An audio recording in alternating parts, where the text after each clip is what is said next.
ঐতিহ্যবাহী শিল্পী গোষ্ঠী সাইমনের উদ্যোগে জুলাই আগস্ট গণঅভ্যুত্থানের পটভূমিতে ঐতিহ্যবাহী সৌরভী উদ্যানে যে কালচারাল ফেস্টের আয়োজন করা হয়েছে, আমি স্টার্টিং থেকে এবং যতই আমি দেখেছি ততই অভিভূত হয়েছি। আসলে জুলাই আগস্ট যে গণঅভ্যুত্থান, সেই গণঅভ্যুত্থানকে 1 বছর পরে আবার নতুন করে পুরো বাংলাদেশে যা সংঘটিত হয়েছে জুলাই আগস্ট সেদিকে বিমুখ করে ধরার জন্য চেষ্টা করা। এটা একটা বড় ধরনের প্ল্যানিং এবং এডুকেশনের জন্য সমৃদ্ধ ম্যান পাওয়ার এবং ইফেক্টিভ ম্যান পাওয়ার ছাড়া এই ধরনের একটা আয়োজন কখনোই সম্ভব না। আমি দেখছি আর ভাবছি প্রতিদিন অনুষ্ঠানে প্রতিদিনই চেষ্টা করি এটা সাইমন এবং সাইমন যে সংগঠনের প্রতিনিধিত্ব করে, সাইমন কালচারাল অঙ্গনের যে সংগঠনের প্রতিনিধিত্ব করে, সেই সংগঠনের তত্ত্বাবধানে এবং পরিচালনায় সাইমনের যে প্রজেকশন, এই প্রজেকশন প্রমাণ করে যে এদেশে সাইমনের পক্ষে সম্ভব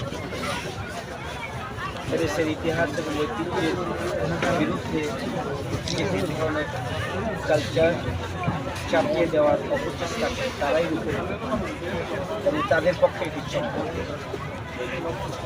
এখানে সার্বিকভাবে যে প্রেজেন্টেশন, এটা রাষ্ট্রের একটা উদ্যোগে মনে হয় না যে রাষ্ট্রের বর্ষপূর্তিতে যতগুলো প্রোগ্রাম করছে অথবা সব দল মিলে যতগুলো প্রোগ্রাম হচ্ছে সবগুলো প্রোগ্রাম করলেও সাইমনের কালচারাল ফেস্ট তার উপরেই তাদের অবস্থান থাকে, প্রাধান্য থেকে যাচ্ছে। এটা ইতিহাসের একটা নজিরবিহীন কাজ হতে এটি প্রমাণিত হয় যে সাইমন ক্যাপাবল, সাইমন যে আদর্শের প্রতিনিধিত্ব করে সে আদর্শ আগামী দিনে নতুন বাংলাদেশ বিনির্মাণে তারা আরও বড় ধরনের অবদান রাখার জন্য যে তারা সমর্থন, এটি এই আয়োজনের মাধ্যমে প্রমাণিত হয়।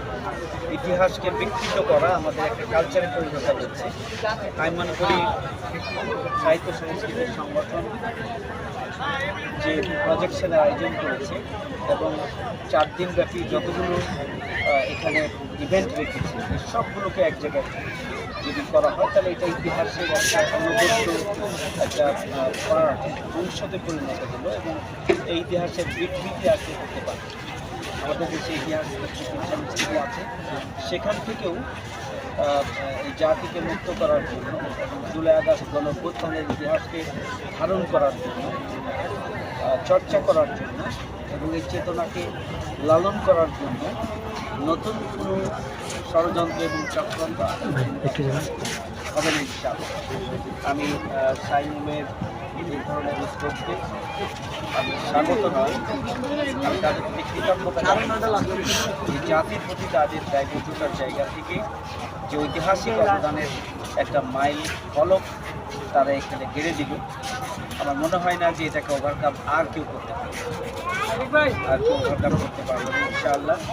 এর পিছনের যে শক্তি, আদর্শিক শক্তি, সেই শক্তি মূলত আগামী দিনে নতুন বাংলাদেশ বিনির্মাণে তারা অবদান রাখবে। জুলাই আগস্ট আন্দোলনে তাদের ঐতিহাসিক অবদান ছিল, আগামী দিনেও নতুন বাংলাদেশ বিনির্মাণের সকল চক্রান্ত এবং ষড়যন্ত্রকে তারা চ্যালেঞ্জ করেই নতুন বাংলাদেশ বিনির্মাণে, বিশেষ করে জুলাই আগস্ট আন্দোলনের চেতনাকে ধারণ করে তারা সামনের দিকে এগিয়ে যাবে।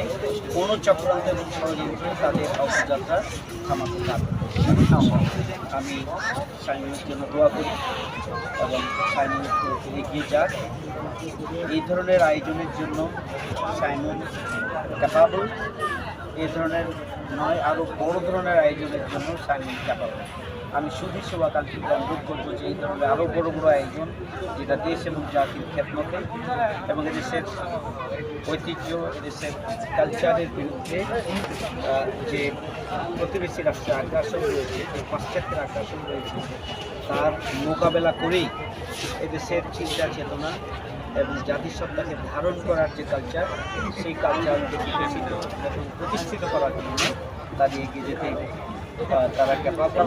আমি অনুরোধ করবো সামর্থ্যবানদের এই ধরনের আয়োজনে এগিয়ে আসার জন্য। আমি সাইমন আরও বড় কিছু করতে পারবে। সাইমনের পিছনের শক্তি যারা, তারা আরও অনেক বড় কিছু করে দেখিয়েছে এবং তার চিন্তা করে সামনে করতে পারবে। আমি তাদের পাশে দেশের সামর্থ্যবান এবং চিন্তাশীল ব্যক্তিদেরকে এবং দেশকে যারা ভালোবাসে, দেশের স্বাধীনতা সার্বভৌমত্ব সুরক্ষার জন্য যারা চিন্তা রাখেন, আসলে মুক্তির স্বপ্ন যারা দেখেন, সেই স্বপ্ন সাইমন আর তার পিছনে